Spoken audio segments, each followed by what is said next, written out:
Harry and Meghan's business practices have caught the attention of Business Insider. The publication focuses on business and financial news. This publication offers a possible explanation of why Netflix hasn't dropped them. The shows being proposed now will likely be relatively inexpensive to make. It's not wildly costly to pay a camera crew to film Harry playing polo or Meghan cooking something in a kitchen, if that's what a show turns out to be. Productivity prospect may be better here because Meghan and Harry won't really have to do much of anything except exist as themselves.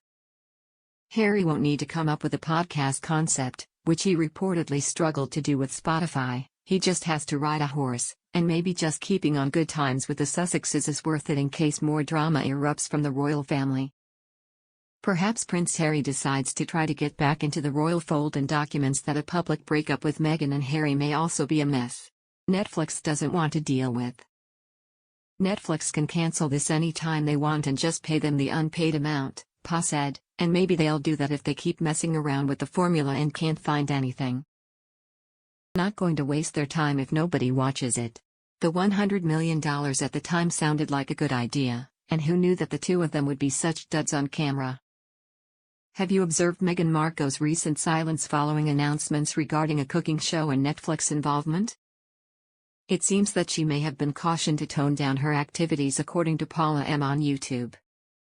Meghan storms out of a Netflix meeting over an argument about buying rights to a book. Netflix clarified that they, not Meghan and Harry, purchased the rights to Meet Me at the Lake. Meanwhile, Harry's been slammed for producing unrelatable and random Netflix shows about polo when the last documentary came. They signed a series of 4 or 5, and they were supposed to be doing one together originally, a sort of holistic type of book to go with the show. So I don't know, maybe she's a good cook, Lady Victoria Hervey told GB News. Let's see, but I think Harry's polo life can people being interested in that bird's eye view, but it's not like it's a sport that's so universal that a lot of people play.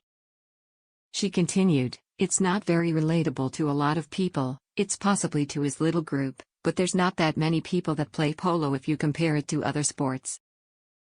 Netflix is said to be livid that Meghan and Harry dared to focus on anything other than their deal with the streamer.